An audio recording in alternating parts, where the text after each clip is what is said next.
गौरतीशे नमो नमः। हे कृष्ण करुणा सिंधु दीनबंधु जगतपते गोपेश गोपिकाकांत राधाकांत नमस्तुते। तप्त कंचन गौरंगी राधे वृंदावनेश्वरी वृषभानुसुते देवी प्रणमामि हरिप्रिये। वृंदायै तुलसी देवै प्यायै केशवसुचा विष्णु भक्ति प्रदे देवी सत्यवत्यै नमो नमः। गुरवे गौरचंद्राय राधिकाय तदालये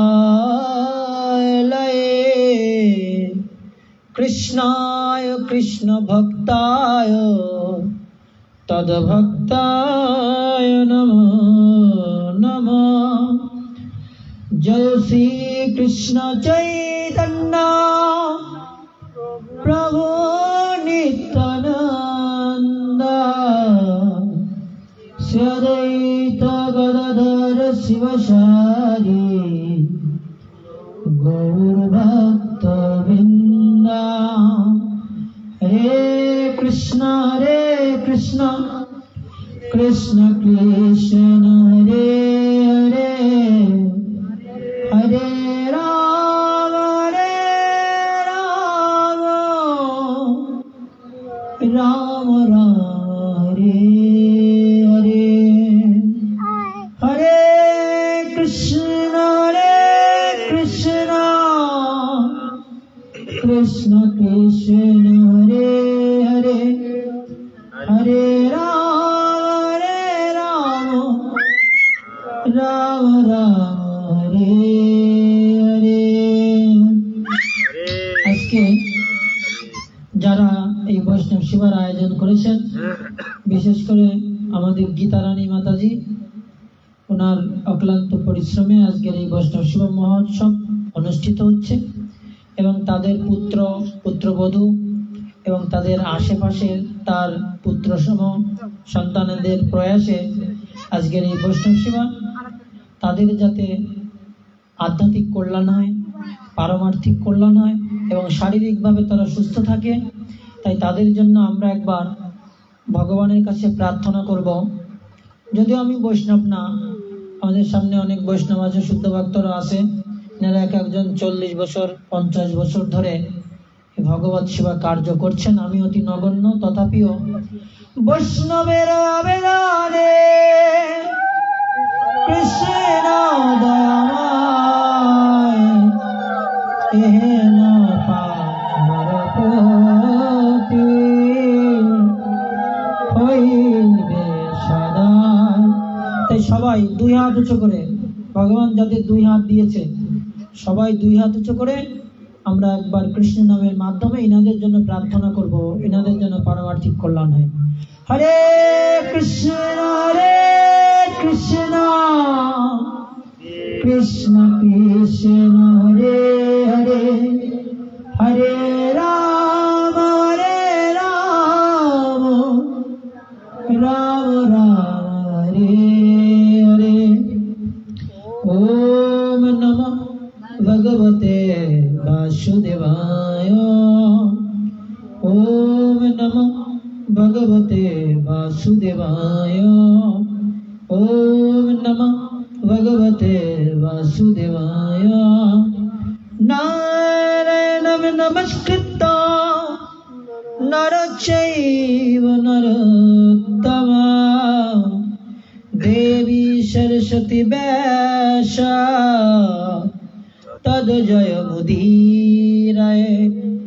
नष्टप्रायेषु अवधरेषु नितां भगवत सेवया भगवते उत्तम श्लोके भक्तिर्भवति नष्टकी जस्य प्रसाद भगवत् प्रसाद जस्य प्रसादेन गतिकुतयपि दयस्तु बन्धुस्तु यशस्त्री सन्दाय वन्दे गुरसी चरणारविन्दाम। हरे कृष्ण। तो सर्वोपरि आमी आमार परमाराध्य श्री गुरु महाराजेर राजोचरण वंदना करी एवं तार अहैतुकी कृपा आशीर्वाद आमी भिक्षा करी। तदुपरि आमार परम गुरुदेव श्री श्रीमद अभय चरणारविंद भक्ति वेदांत स्वामी श्रील प्रभुपाद आमी तार राजोचरण वंदना करी एवं तार अहैतुकी कृपा आशीर्वाद याचना करी। तदुपरि आमादेर शिक्षा गुरु गुरु भाई गुरु बोन आजकेर अनुष्ठाने दूर दूरान्त थेके आगत ज्येष्ठ गौर भक्तबृंद मातृमंडली भक्त सज्जन सबार आतुल चरण वंदना करी। वाञ्छा कल्पतरुर्भ्यश्च कृपा सिन्धुभ्यैव च प्रतिदानं पावनेभ्यो वैष्णवेभ्यो नमो नमः। कृष्ण भजिबार तरे संसारे आइनु मिছে मायाय बद्ध हইয়া বিক্ষসাম হইনু ফলে রূপে পুত্র কন্যা ডাল ভাঙ্গি পড়ে কাল রূপে সংসারেতে পক্ষীবাসা করে অন্ধকারে লীলা করে গোরারায় কোন কোন ভাগ্যবানে দেখিবারে পায় অদ্যপি লীলা করে প্রভু শ্যাম রায় কোন কোন ভাগ্যবানে দেখিবারে পায়। শুনিয়াছি সাধু মুখে বলে সর্বজনা শ্রী গুরু বৈষ্ণব কৃপাতে মেলে যুগল চরণ।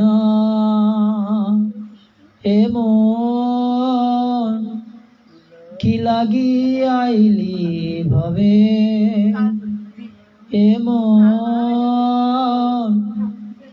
কি লাগি আইলি ভবে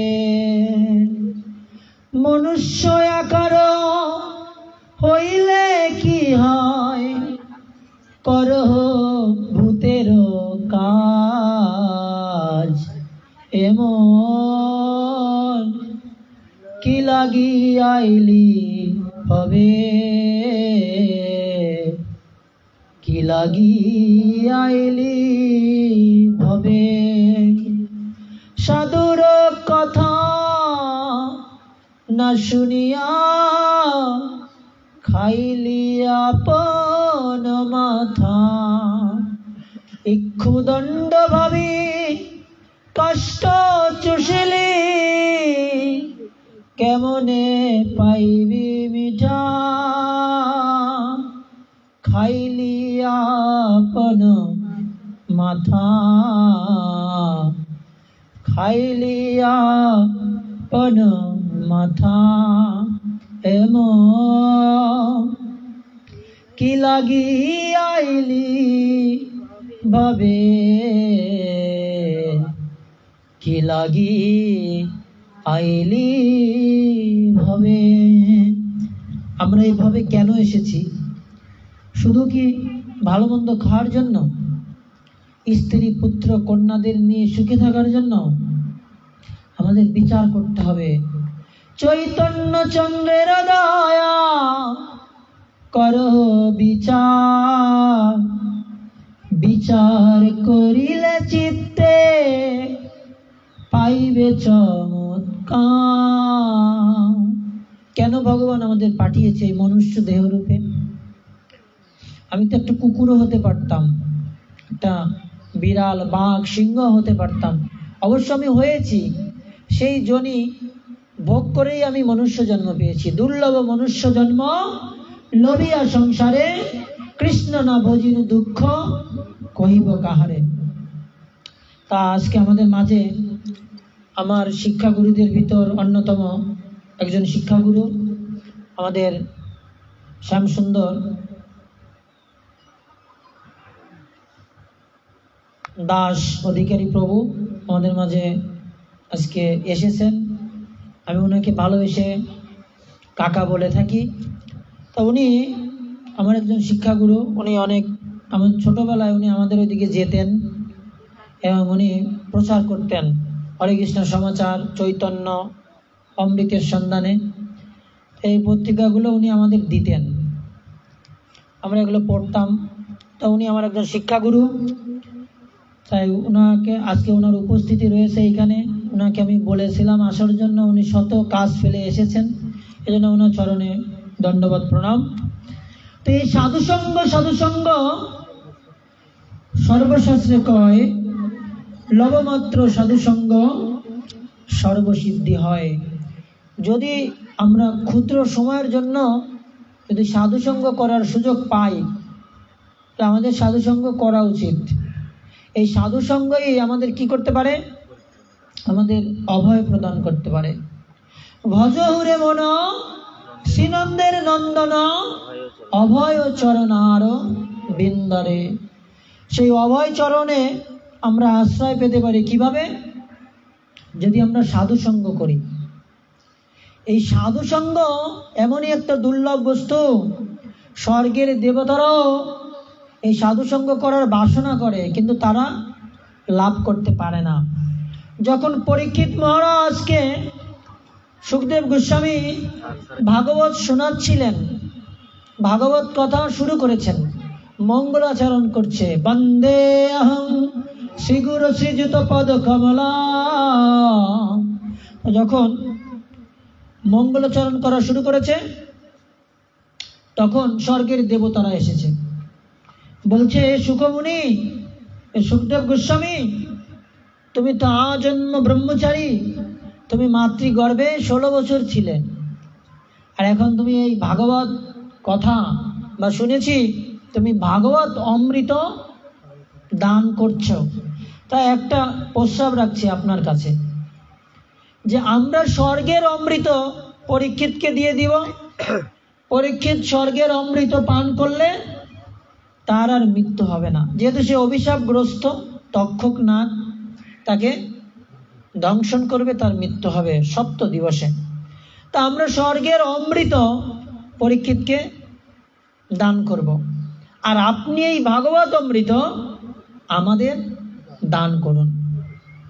তখন সুখদেব গোস্বামী বলছে, মূর্খ তোমরা, তোমরা কি মূর্খ? তোমরা এই সামান্য স্বর্গের এই অমৃতর সাথে তুমি এই ভাগবতের তুলনা করছো, ভাগবত অমৃতের। তোমরা দূর হয়ে যাও, না হলে কিন্তু তোমাদের আমি অভিশাপ দিব। এই যে ভাগবত অমৃত, এই অমৃতর সাথে জগতের কোনো অমৃতের তুলনা হয় না। বলছে দেব দেবতা, তোমরা যদি এই অমৃত খাও, তোমরা হয়তো 1 কোটি বছর বাঁচবে, কিন্তু তোমরা কিন্তু অমর না, সারা জীবন তোমরা বেঁচে থাকতে পারবে না। হয়তো তোমাদের আয়ু বেশি, তোমরা 1 কোটি বছর বাঁচতে পারবে, কিন্তু যে এই ভাগবত অমৃত গ্রহণ করবে তার আর পুনর্জন্ম হবে না। পুনর্জন্ম নবিদ্যতে, তুমি মূর্খ, অল্প বিদ্যা ভয়ঙ্করী। তুমি এই স্বর্গের সামান্য অমৃতের সাথে এই ভাগবত অমৃতের তুলনা করছো। এখনই দূর হয়ে যাও এখান থেকে, না হলে কিন্তু তোমাদের কি করব?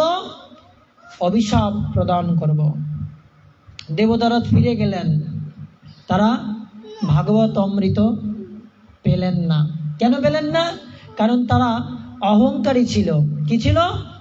অহংকারী। ভেবেছে এই স্বর্গের অমৃত দিয়ে আমরা কি এই ভাগবত অমৃত লাভ করবো। তাই আমরাও অনেকে আছে আমাদের অর্থের অহংকারে, আমরা আমাদের অর্থের দম্ভে আমরা অনেক দম্ভিত হয়ে যাই। এই আমরা টাকা দিয়ে বড় বড় সাধু নিয়ে আসবো, পাঠক একজন আসলে তাকে 5,000 টাকা দেওয়া লাগে, শুধু কি এসে আধা ঘন্টা পাঠ করে যাবে, 45 মিনিট 5,000 10,000 টাকা দিতে হবে।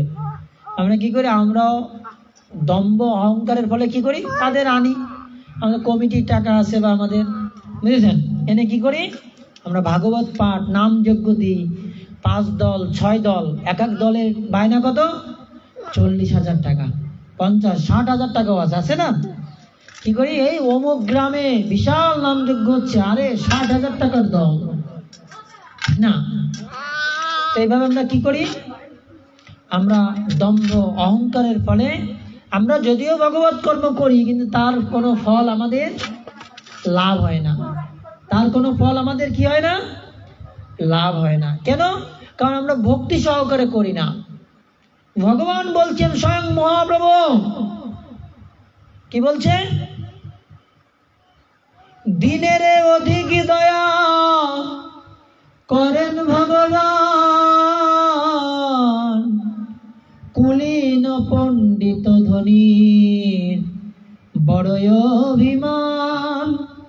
বলছে আমি দিনহীন, যিনি কাঙ্গাল, তাকে আমি বেশি কৃপা করি, বড় লোকদের যে কৃপা করি না তা না।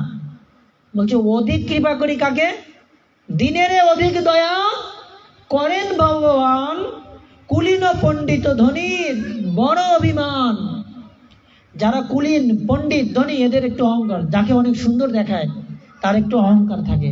দেখেন একবারই 3টা ভাই, 3টা বউ, 2টা বউ সুন্দর, একটা বউ একটু অসুন্দর, তাদের কাছে কিন্তু সে যেতে পারে না, কারণ তারা সুন্দর, তাদের একটা অভিমান আছে। তাই যারা সুন্দর তাদেরকে ভগবান কৃপা করেন না। যারা ধনী, যাদের অনেক টাকা আছে, পয়সা আছে, বাড়ি গাড়ি আছে, এদেরকে ভগবান কৃপা করেন না। যারা কুলীন, উচ্চ কুলে যাদের জন্ম, আমি ব্রাহ্মণ, আমি কায়স্থ, আমি অমুক, আমি তমুক, এদেরকে ভগবান কৃপা করেন না। কুলীন পণ্ডিত, যারা পণ্ডিত, আরে আমি বেদ বেদান্ত ভাগবত সব আমি অধ্যয়ন করেছি, সব আমার কণ্ঠস্থ, এদেরও ভগবান কৃপা করেন না। কাকে কৃপা করেন, দিনের অধিক দয়া, যিনি বৈষ্ণব বলেন যে আমি বৈষ্ণব না, যিনি বৈষ্ণব হয়েও অপরের সেবা গ্রহণ করেন না, তাকে ভগবান কৃপা করেন। যে সংসারের তো সবকিছু ভগবানের, আমার বলিতে প্রভু আর কিছু নেই, তুমি তো আমার পিতা মাত্রা, ভাই বন্ধু দ্বারা সুত, সবই তুমি, এদেরকে ভগবান কৃপা করেন। দিনের অধিক দয়া করেন ভগবান, বড় লোকদের যে করেন না তা না, কিন্তু যিনি দিনহীন তাকে ভগবান অধিক দয়া করেন, বেশি দয়া করেন। আর কুলীন পণ্ডিত ধনী এদেরকে ভগবান কৃপা করেন না, বুঝেছেন। এই জন্য ভগবত কৃপা যদি আমরা পেতে চাই আমাদেরকে দিনহীন হতে হবে, বুঝেছেন। আমার ভিতর যদি বিদ্যাও থাকে তাও মানুষকে বুঝতে দেওয়া যাবে না যে আমি এত প্রতিভাশালী, এত বিদ্যা, আমি ডাক্তার, আমি ইঞ্জিনিয়ার। দেখুন আজকে যেখানে অনুষ্ঠান করতে এসেছি, আমাদের এক মা, সে আমাদেরকে অনেক সেবা দিয়েছে। এই রান্নার পরে যে ভগবানের বাসন কোসনগুলো একা একাই মার্জন করেছেন। কালিতে মায়েরা হাত দিতে চায় না, কচু, কলার মোছা এইগুলো বানানোর লোক পাওয়া যায় না, যদিও সবাই একটু আলু কাটতে চায়, বুঝেছেন, কিন্তু বাঁধাকপি কাটতে চায়, ফুলকপি, কিন্তু কচু, কলা আর এই কালিতে কেউ হাত দিতে চায় না। তো ভগবান বলছে চেত দর্পণ মার্জন ভগবদাবাগ্নি, বলছে যা আমাদের চিত্ত কিভাবে মার্জন হবে, যদি আমরা ভগবানের এই পাত্র মার্জন করি, বুঝেছেন। যদি আমরা ভগবানের অতীব প্রিয় কলার মোচা, কচু শাক, কচু এইগুলো যদি আমরা ভগবানের জন্য রন্ধন করি, ভগবানকে তৈরি করে দিই। ভগবানের কলার মোচা প্রিয় কেন জানেন, কচু প্রিয় কেন জানেন, কলার তোর প্রিয় কেন, কারণ এইগুলো মাতাজিরা হাত দিতে চায় না। তাই ভগবান পরীক্ষা করে যে কারা এইগুলো তৈরি করে, তাদেরকে ভগবান ভক্তি দান করে, তাদেরকে ভগবান মুক্তি দান করে। ভগবান জনার্দন তিনি সবাইকে ভক্তি দেন না, মুক্তি প্রদান করেন, শক্তি প্রদান করেন, ধন জন অর্থ প্রতিপত্তি প্রদান করেন, কিন্তু ভক্তি দিতে চান না, ভক্তি লুকিয়ে রাখে। ভক্তি এত সোজা জিনিস নয়। সব থেকে মূল্যবান বস্তু কি? ভক্তি। ভগবান মুক্তি প্রদান করেন, ভগবান ধন সম্পদ অর্থ যশ প্রদান করেন, কিন্তু ভক্তিকে লুকিয়ে রাখেন, ভক্তিকে অত সহজে দেন না। ভক্তির মালিককে জানেন? ভক্তির মালিক আমার রাধা রানী, আমার রাধা ঠাকুরানী। তার কাছে ভক্তির চাবি দিয়ে দিয়েছে, বলছে আমি সবাইকে মুক্তি প্রদান করব, ধন ঐশ্বর্য শ্রী যশ প্রদান করব, কিন্তু ভক্তি দেওয়ার দায়িত্ব তোমার। যে রাধা রানীকে আরাধনা করবে ভক্তি সে পাবে। তাই রাধা রানীর চরণ যে বন্দনা করবে, রাধা রানীর চরণ ধুলি যে তার বক্ষে ধারণ করবে, সেই পাবে কি? কৃষ্ণকে পাবে, সেই গিরিধারীকে পাবে। কারণ গিরিধারী কার? রাধা রানীর। আর রাধা রানী কার? গিরিধারীর। রাধিকা চরণ রেণু ভূষণ করিয়া তনু, অনায়াসে পাবে গিরিধারী, অনায়াসে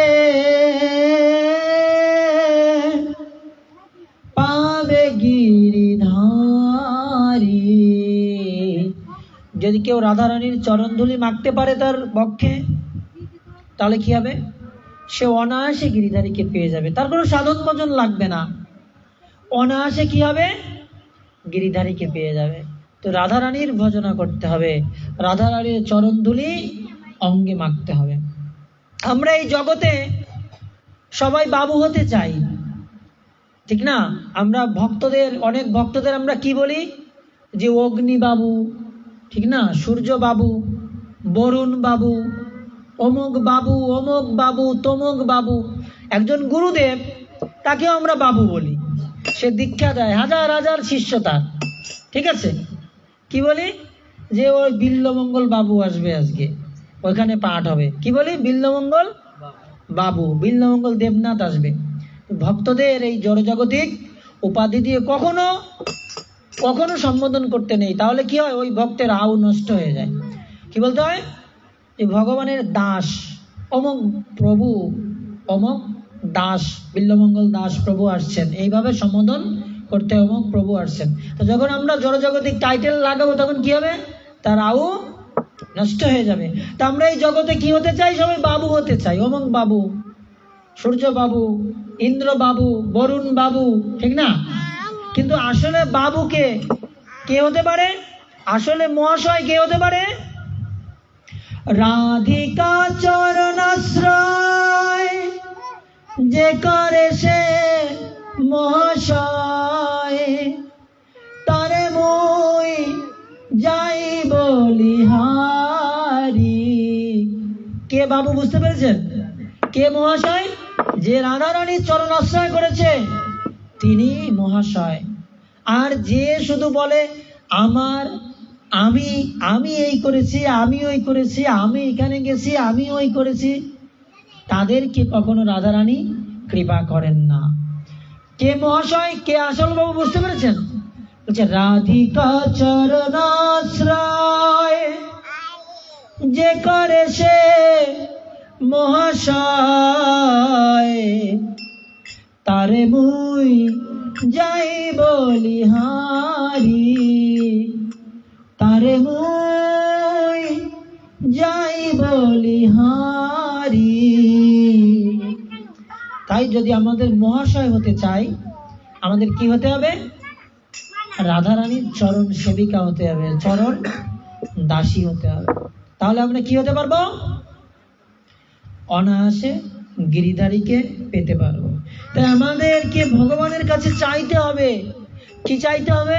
হে প্রভু, আমার জানি আমার হাজারো জন্ম হবে, কিন্তু সেই জন্মে যেন আমি তোমাকে কি না ভুলে যাই। নিজ কর্ম গুণ দোষে যে যে জন্ম পায়, জন্মে জন্মে যেন তব নাম গুণ গায়। হরিদাস যখন অভিশপ্ত হয়েছিলেন, ব্রহ্মা, পৃথিবীর সৃষ্টিকর্তাকে ব্রহ্মা, ব্রহ্মা নিজে নিজে অভিশাপ গ্রহণ করেছিলেন। ভগবান কিন্তু ব্রহ্মাকে অভিশাপ দেননি, ভগবান কাউকে অভিশাপ দেন না। ব্রহ্মা নিজে নিজে এমন ভাবে অনুতপ্ত হলেন যে আমি এত বড় দুর্ভাগা যে আমি ভগবানকে এসেছি পরীক্ষা করতে। আরে আমার জন্যই তো ভগবান এই পৃথিবীতে এসেছে। আমি ভগবানকে অনুরোধ করেছিলাম, হে প্রভু আপনি এই পৃথিবীতে আসুন এই অনাহত জীবদের উদ্ধার করার জন্য। আর সেই ভগবানকে আমি পরীক্ষা করলাম, কিন্তু ভগবান তো আমাকে কোনো শাস্তি দিল না। ভগবান এত দয়ালু, কারণ আমরা প্রত্যেকে ভগবানের সন্তান। তাই ব্রহ্মা নিজে নিজে অভিশপ্ত হলেন যে আমি যে কাজ করেছি আমাকে নিজ জাতিতে জন্ম নিতে হবে। সেই জাতিতে জন্ম নিলে সবাই আমাকে হেয় প্রতিপন্ন করবে। তা আমি সেই নিচু জাতিতে জন্মগ্রহণ করব, যবন কুলে আমি জন্মগ্রহণ করব। কিন্তু হে ভগবান, হে গোবিন্দ, অনাদির আদি গোবিন্দ, আদি পুরুষকে, আদি পুরুষকে আমাদের একটা ভ্রান্ত ধারণা আছে যে নারায়ণ হচ্ছে আদি, নারায়ণ হচ্ছে সবার আগে। কিন্তু না, আদিকে অনাদির আদি গোবিন্দ, শুধু আদি না, এই আদিরও অনাদি। তিনি হচ্ছে কে? গোবিন্দ। তদ্ধাম বৃন্দাবন। সেই অনাদির গোবিন্দের ধাম কোনটা? বৃন্দাবন। বুঝেছেন? হে গোবিন্দ, তুমি আমাকে যে জন্মেই দাও না কেন আমি যেন তোমাকে ভুলে না যাই। তাই ভগবান সেই ব্রহ্মাকে পাঠালেন যবন কুলে হরিদাস রূপে। কিন্তু কি করলেন? কিন্তু ওদিকে তাকানো লাগবে না, ও যা করবে করুক। কিন্তু কি করলেন? যবন কুলে পাঠালেন, হবিউল্লাহ মিয়ার গৃহে পাঠালেন। নাম রাখলেন কি? হারেস। বুঝেছেন? কিন্তু জন্ম নিয়েই সে ভগবানের নাম কীর্তন করে, কিন্তু ওই যবন কুলের যে খাবার সেগুলো সে গ্রহণ করে না। পুকুর পাড়ে গিয়ে বসে থাকে, ওই নদী জলের ঢেউয়ের ভিতর ওই গোবিন্দের কীর্তন শুনতে পায়, পাখির কলতানের ভিতর কৃষ্ণ নাম শুনতে পায়। বুঝেছেন? ওই যে আজানের ধ্বনি দেয়, ওই ধ্বনির ভিতরও সে কৃষ্ণ নাম শুনতে পায়, আর সবসময় কৃষ্ণ নাম করে, আর নয়ন জলে ভাসে। হরে কৃষ্ণ কৃষ্ণ কৃষ্ণ রে হরে, হরে রাম রাম রাম রে হরে, হরে কৃষ্ণ কৃষ্ণ কৃষ্ণ রে হরে, হরে রাম রাম রাম রে হরে। আর তার সম্প্রদায়ের লোকজন বলে, আরে হারেস, তুমি কেন হিন্দুদের হরিনাম করো, তুমি কোরআন পড়ো, তুমি নামাজ পড়ো, তুমি রোজা রাখো, তুমি এই হিন্দুদের এগুলো কেন করো? বলছে আমি তো করি না, কি যেন আমায় করায়। কিবা মন্ত্র দিলা গোসাই, কৃপা তার বল, জপিতে জপিতে মন্ত্র করিলা পাগল। এই যে কি মন্ত্র, এই মন্ত্র আমাকে পাগল করে দেয়, কখনো আমায় কাঁদায়, কখনো আমায় হাসায়, কখনো বা আমায় নাচায়। তো এই নাম তো আমি করি না, কে যেন আমায় করায়। তাই আমি এই নাম ছেড়ে দিতে চাইলেও এই নাম আমাকে ছাড়ে না। তা আমি কি করব বলো? আমি জিহ্বা যদি দাঁত দিয়ে আটকে রাখি তাও ওই জিহ্বায় নৃত্য করে এই হরিনাম। এমন যদি আমরা কোনোদিন হতে পারি তাহলেই আমরা ভগবানকে লাভ করতে পারবো, বুঝেছেন? আমরা হয়তো 16 মালা জপ করি, 1 লক্ষ নাম জপ করি, শুধু আমাদের কি হয়, মালা টানা হয়, নামের অক্ষর বাহির হয়, কিন্তু সে নাম হয় না। যেদিন নাম করতে করতে নয়ন দিয়ে অশ্রুধারা প্রবাহিত হবে, আত্মহারা হয়ে যাব, খাওয়া দাওয়া ভুলে যাব, বাহ্য ক্রিয়া ভুলে যাব, সেদিন হরিনাম হবে আমাদের। আর না হলে কি হয়, আমাদের শুধু মালা টানা হয়, হরে কৃষ্ণ কৃষ্ণ কৃষ্ণ হরে হরে, হরে রাম রাম রাম হরে হরে। এবার জপ করতে করতে কি আসে, হাতে মালা থাকে, নিদ্রা দেবী চলে আসে। হরে কৃষ্ণ কৃষ্ণ কৃষ্ণ রাম রাম হরে হরে, হরে কৃষ্ণ হরে রাম রাম রাম হরে হরে, হরে কৃষ্ণ হরে রাম রাম রাম হরে। এই তুমি কি জপ করতেছ? তাই কেউ যদি এরকম বলে তার উপর আমাদের রাগ হয়ে যায়। আর দোষ, আমি করতেছি, আমার জব ঠিক আছে, তোমার অত দেখার দরকার নেই, তোমার অত বোঝার দরকার নেই, তোমার নিজেরটা তুমি করো, এরকম আমরা মনে করি। কিন্তু এটা আমাদের নাম অপরাধ হয়। এই জন্য যে আপনাকে মনে করেন এরকম মনে করাই দিচ্ছে, মনে করবেন সে আপনার বন্ধু, পরম বান্ধব। কেন? কারণ সেই বুঝতে পারছে যে আপনার অপরাধ হচ্ছে, তাই সে যদি আমাকে সজাগ করে দেয়, তার প্রতি কৃতজ্ঞতা জ্ঞাপন করতে হবে। কেন? সেই আমার পরম বন্ধু। কেন? সেই বুঝতে পারছে যে আমার তো অপরাধ হচ্ছে, তাই সে আমাকে ভালোবাসে বলেই যাতে আমার অপরাধ না হয়, সে আমাকে সতর্ক করছে। তাই তার উপর রাগ করা যাবে না। কারণ আমরা প্রত্যেকে, যারা আমরা হরিনাম করি না, প্রত্যেকে আমরা ঘুমাই। যদি কেউ বলে যে আমি ঘুমাই না, মনে করবেন ও সব থেকে বেশি ঘুমায়। বুঝতে পেরেছেন? ও বুঝতে পারে না, উনিও ঘুমায় কিন্তু বুঝতে পারে না। নিদ্রা তন্দ্রা এমনই একটা জিনিস, এটা বুঝতে দেয় না। আর হরিনামে যত বড়ই রোগী থাকুক না কেন, যে তার ঘুম আসে না, তাকে ওই ঘুমের ওষুধ লাগবে না, তাকে এই একটা জপ মালা দিয়ে দেবেন, 2 মালা জপ করার সাথে সাথে সে কি করবে, ঘুমিয়ে যাবে। এত বড় ওষুধ, ঘুমের ওষুধ হচ্ছে এই জপ মালা, এই হরিনাম, বুঝেছেন? তো ভগবান চায় যে আমরা ঘুমাই, যেন আমরা সুস্থ থাকি। প্রত্যেকে আমরা ঘুমাই। যদি কেউ বলে যে আমি ঘুমাই না, তার সমস্যা আছে, তাকে ডাক্তার দেখাতে হবে। যে হরিনাম করতে করতে আমার ঘুম আসে না, এরকম যদি কেউ বলে, তার সমস্যা আছে, তাকে ডাক্তার দেখাতে হবে। বুঝেছেন?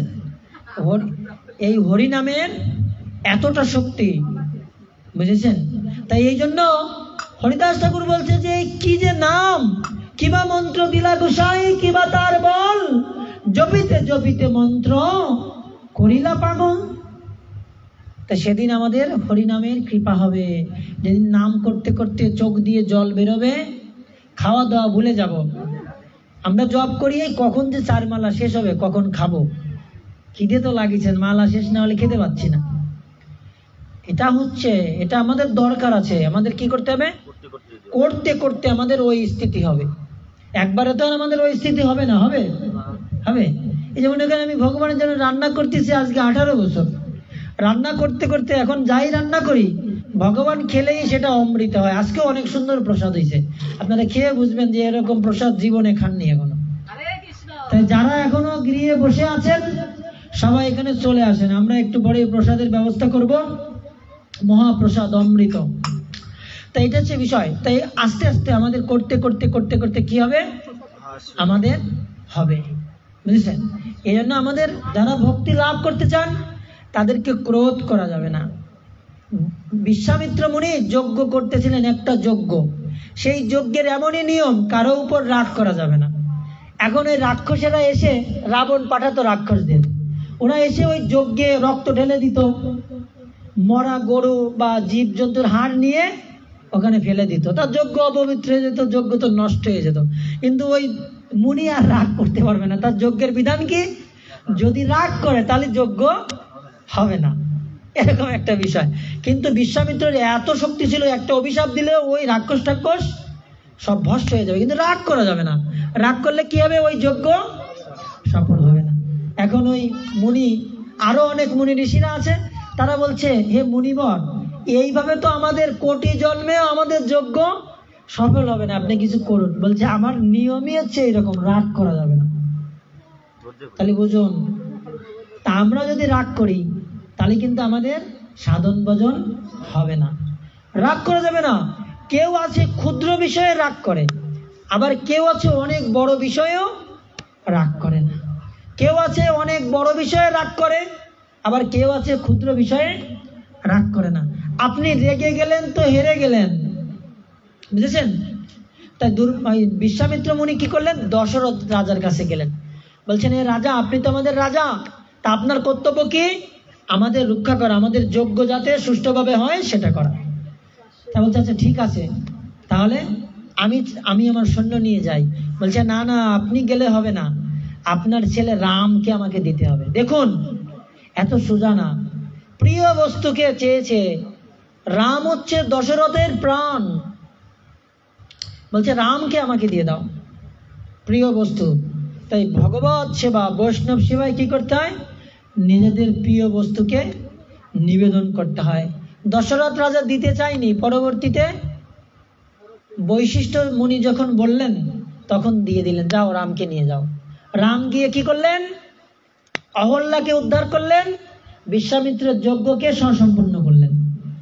রাগ করা যাবে না। প্রচন্ড শীত, কি মাস? মাঘ মাসে শীত, বুঝতে পেরেছেন? কি শীত? মাঘের শীত, বাঘের গায়ে। সেই শীতের দিনে একজন বৈষ্ণব যমুনাতে স্নান করছে। কিসে স্নান করছে? যমুনাতে। মানে স্নান করে এসে যখন উনি উঠতে আসছে, তখন একজন যবন তার গায়ে থুতু দিচ্ছে। আর থুতু দিলে কি হবে? আবার স্নান করতে হবে, অপবিত্র হয়ে যাবে। তো ওই সাধু আবার স্নান করতে গিয়েছে, ঠান্ডা প্রচন্ড। আবার যমুনাতে ডুব দিয়ে এসেছে, গঙ্গা গঙ্গা, যমুনা যমুনা বলতে বলতে আবার গায়ে থুতু দিয়েছে। ওই যবন প্রতিজ্ঞা করেছে, এই বেটা সাধু আজকে যতবার স্নান করবে ততবার আমি থুতু দেবো, দেও কতবার স্নান করে পারে। আবার থুতু দিয়েছে, আবার স্নান করেছে, আবার থুতু দিয়েছে, আবার থুতু দিতে দিতে ওই বেটার গালে আর থুতু নাই, থুতুই নাই আর। মানে এতবার দিয়েছে, 50 বার দিয়েছে। আর ওই বৈষ্ণব কি করেছে? 50 বার স্নান করেছে। 50 বার স্নান করে যখন 51 বার আসতেছে, তখন ওই যবন ওই সাধুর পায়ে পড়েছে, বলছে, আরে বৈষ্ণব ঠাকুর, আমার থুতু দিতে দিতে আমার গালে আর থুতু নেই, কিন্তু আপনার স্নান করা তো বন্ধ হচ্ছে না, তা আপনার কি ঠান্ডা লাগতেছে না? যে আপনি রাগও করতেছেন না, আপনি কিছু করছেন না। বলছে, কি আর বলবো, এই যমুনাতে স্নান করার সময় পাই না। হয়তো বছরে একবার এই ব্রজে আসি, হয়তো 5 দিন থাকি, ওই 5 দিন 5 বার স্নান করি। আজকে আপনার কৃপায় আমি 50 বার যমুনা স্নান করতে পারলাম। তা আমি কেন আপনার উপর রাগ করব? বুঝেছেন কি বললো?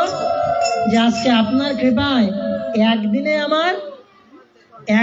আমার 10 বছরের স্নান করা হয়ে গেছে আমার, তা আমি কেন আপনার উপর রাগ করব? এটা তো ভগবানেরই কৃপা। এখন ওই যবন ওই বৈষ্ণবের চরণ ধরে কান্না করতেছে যে আপনি সাতসাপীর, আমি জীবনে অনেক সাধু দেখেছি, অনেক পীর দেখেছি, কিন্তু আপনার মতো পীর আমি দেখিনি। আপনি সাতসাপীর, আমাকে আপনি কৃপা করুন, আমি আপনার কৃপা চাই, আমাকে দীক্ষা প্রদান করুন। আমি আপনার ভগবানকে পেতে চাই, আপনার ঈশ্বরকে পেতে চাই। বুঝলেন? তার নাম কি জানেন? তার নাম হচ্ছে রস খান। নাম শুনেছেন? বৃন্দাবনে গেলে তার ভজন আছে এখনো, ভগবানের মন্দিরে, বাঙ্কে বিহারী বিভিন্ন মন্দিরে তার ভজন গাওয়া হয়। রস খান তার নাম। কি খান? রস খান। তার ভজনের এত রস যে বাঙ্কে বিহারীও তার মন্দির ছেড়ে তার কীর্তন শুনতে চলে এসেছিল। পরে যখন এই সাধুর কৃপা পেল, তারপরে এই অবস্থা তার। বুঝেছেন? তা সাধু হতে হলে কি হতে হবে? অমানিন মানদেন কীর্তনীয় সদাহরি। আপনার ভোগে একটু বাধা হয়েছে, আপনার সেবায় একটু বিরক্ত হয়েছে, আপনার মনের মতো হয়নি বলে আপনি রাগ করলেন, তাহলে কি হবে? আপনি হেরে গেলেন, আপনি ভগবানের কৃপা পাবেন না। এত সহজে কেউ ভগবানকে পায়নি। বুঝছেন? শবরী মাতা 48 বছর পথে ফুল বিছিয়েছিল। কত বছর?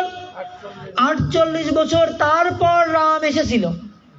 প্রত্যেক দিন বনের ফুল তুলে তুলে রাস্তায় বিষয় যে আমার রাম আসবে, আমার গুরুদেব বলে গেছে রাম আসবে। তাই 1 বছর না, 2 বছর না, কত বছর? 48 বছর প্রত্যেক দিন ফুল বিছাতেন। তারপরে রাম এসেছে। আর 1 বছর, 2 বছর, 5 বছর, 10 বছর একটু গোপালের সেবা করে মাখন মিশ্রি দিয়ে ভাবছে নাই আমি কত কিছু করি গোপালের জন্য, গোপাল তাও আমার এত দুঃখ দেয়, গোপাল তাও আমায় এত কষ্ট দেয়। এত সোজা না। সেই অনাদি আদি গোবিন্দকে পাওয়ার জন্য অনন্ত কোটি বিশ্ব ব্রহ্মাণ্ডের অনন্ত কোটি জীব তাকে পাওয়ার জন্য সাধনা করছে। তাদের রেখে আপনার কাছে গোবিন্দ আসবে, তাহলে আপনার কতটা ভক্তি থাকা দরকার, কতটা আত্মনিবেদন থাকা দরকার, ঠিক না? কতটা শুদ্ধতা আপনার থাকতে হবে, কতটা পিওরিটি আপনার থাকতে হবে। তারপর গোবিন্দ আপনার হাতে খাবে, গোবিন্দ আপনার সাথে কথা বলবে, না? অনেক অনেক সাধনা, অনেক বিষয়। কিন্তু এই কলিযুগে ভগবানকে পাওয়ার পথ সুগম করে দিয়েছে মহাপ্রভু। আমাদের ডাকছে, কে যাবি, কে যাবি আয়, এমন যুগ তো আর পাবি না। কে যাবে, কে যাবে রে ভাই, ভব সিন্ধু পা, কে যাবে আয়। ভগবান নিজে ডাকছে। কেন? কারণ এই কলিযুগ ধন্য। কারণ এই কলিযুগে রাধা কৃষ্ণ মিলিত তনু গৌরাঙ্গ সুন্দর, সেই রাধা কৃষ্ণ একসাথে এক দেহে কোথায় এসেছে? এই কলিযুগে সেই নদিয়া নগরে এসেছে। ধন্য কলিযুগে রচই তন্ময় অবতার। কেন এই কলিযুগ ধন্য? কারণ এই কলিযুগে চৈতন্য অবতার এসেছে। তাই আপনারা যারা মনুষ্য জন্ম পেয়েছেন সবাই চেষ্টা করবেন ভগবানের সেবায় যুক্ত হওয়ার জন্য, একাদশী ব্রত করার জন্য, হরিনামের মালায় জপ করার জন্য। দেখুন এই যে ছোট্ট একটা বাচ্চা, ও মায়ের পেট থেকে ভক্ত, প্রসাদ পেতে পেতে ভক্ত। এই যে ছোট আর একটা বাচ্চা, এই যে গোপাল, এসব মায়ের পেট থেকে ভক্ত। এই জগতে এরা ভগবানের সেবা করছে, জগতে এরা বিচরণ করছে। এই যে দেখুন এরা কিন্তু শুদ্ধ ভক্ত, আমরা কিন্তু ভক্ত না, মায়ের পেট থেকে ভক্ত হয়ে এসেছে। এদের মতো শুদ্ধ আছে কেউ? শুদ্ধ নেই। এরা যেখান থেকে বিচরণ করবে গোবিন্দ ওদের সাথে সাথে থাকবে। কেন? গোবিন্দ কোথায় থাকে? বৈষ্ণবের হৃদয়ে গোবিন্দ বিশ্রাম। তোমার হৃদয়ে সদা গোবিন্দ বিশ্রাম। এদের হৃদয়ে গোবিন্দ আছে। গোবিন্দ কহে না মম বৈষ্ণব পরাণ। কে গোবিন্দর কার পরাণ? কে? বৈষ্ণবরা গোবিন্দের পরাণ। বুঝেছেন? তো এরা ছোট ছোট বাচ্চা, এদের ভিতর এরা প্রসাদ পায়, জীবনে কোনো কিছু খায়নি, প্রসাদ ছাড়া এখনো কিছু খায়নি। এর মধ্যে শুদ্ধ আছে কেউ? শুদ্ধ নেই। এরা যেখানে বিচরণ করে গোবিন্দ ওদের সাথে থাকে, ওদের কাছে থাকে। কৃষ্ণ সে তোমারও, কৃষ্ণ দিতে পারো তোমারও শক্তি আছে। কৃষ্ণকে টাকা দিয়ে পাওয়া যায় না, কৃষ্ণ কোনো দোকানে কিনতে পাওয়া যায় না, কৃষ্ণকে কোনো ডায়াগনস্টিক সেন্টারে পাওয়া যায় না। যায়? কৃষ্ণকে কোনো দোকানে পাওয়া যায়? কৃষ্ণ কোথায় থাকে? বৈষ্ণবের এখানে থাকে। ভগবান বলছে না তিষ্ঠতি বৈকুণ্ঠে। আরে আমি তো বৈকুণ্ঠেও থাকি না, আমি রত্ন সিংহাসনে বেদিতেও থাকি না। কোথায় থাকি? যত্র গায়ন্তি তত্র। যেখানে আমার কীর্তন হয়, গান হয়, কীর্তন ভগবানের কথা হয়, সেখানে আমি থাকি। বুঝেছেন? এই জন্য অনেকে অনেক বড় বড় অনুষ্ঠান করতে পারে, কিন্তু বৈষ্ণব সেবা, ভক্ত সেবা সবাই করতে পারে না। বুঝছেন? গাও পুনঃ পুনঃ গৌরাঙ্গের গুণ সরল করিয়াম। কি করতে হবে? আমরা হয়তো অনেকে সাধন ভজন করতেছি, কিন্তু আমাদের মনটা সরল না। মনে কি? গড়ল। যে গরল কে পান করেছিল? শিব ঠাকুর। সমুদ্র মন্থনের সময় বিষ উঠেছিল, এখন সেই বিষ থেকে উদ্ধার পাওয়ার জন্য কাউকে পাওয়া যাচ্ছে না। তখন কি হলো? তখন এখনো নামাজের সময় হয়নি, তো আজানের সময় হয়নি, দিচ্ছে 4টের সময় আজান দিচ্ছে। সে কি? ও তাই না? আচ্ছা অল্প থাকুক, আমাদের হয়ে গেছে, সমস্যা নেই।